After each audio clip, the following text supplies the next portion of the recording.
Alle mie spalle vi sono le catacombe di San Marco, due corridoi principali costituiti da circa 250 tombe.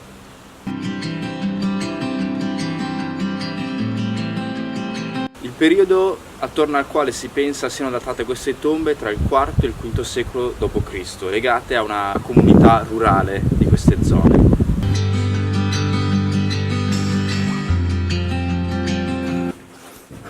Queste sono tutte tombe o incassate sulle pareti, oppure ad arcosolio, ma io ancora non sono sicuro dei termini di cui mi sto servendo, quindi vado molto a caso perché vedo questi archi e penso sia una tomba ad arcosolio. Comunque poi chiederò al mio amico Alberto Angela che mi saprà dare una spiegazione.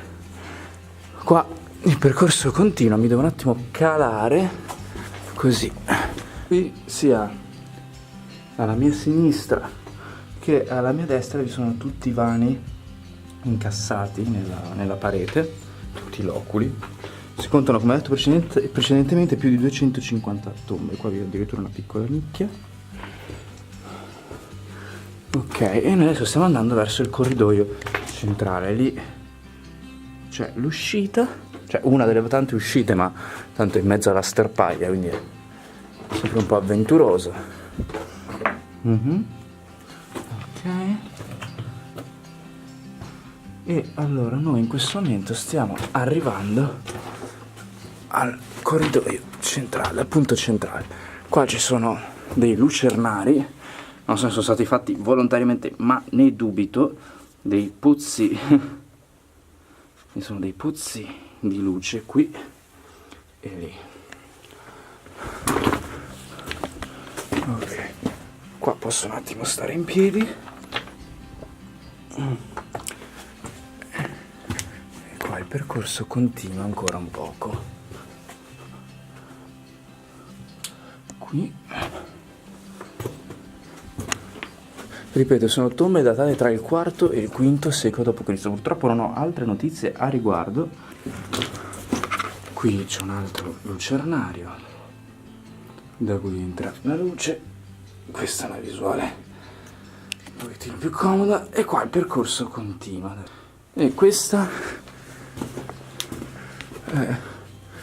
invece è un esempio di tomba a baldacchino, questa qui, monumentale abbastanza, che si vedono queste 4 colonne.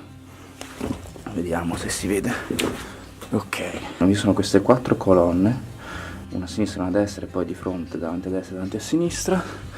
Lì ci sono altri cassoni, qua c'è della lana, non so perché,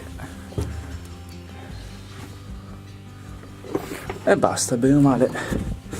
Qui è tutto. No, non è lana, ma che figata. No, è una figata sta roba, è tipo una pianta. Mai visto una roba così fantastica. Qua siamo vicini all'ingresso. Ok, qui c'è un muro, non so se era stato fatto per bloccare totalmente questo accesso, per creare soltanto un ingresso al centro.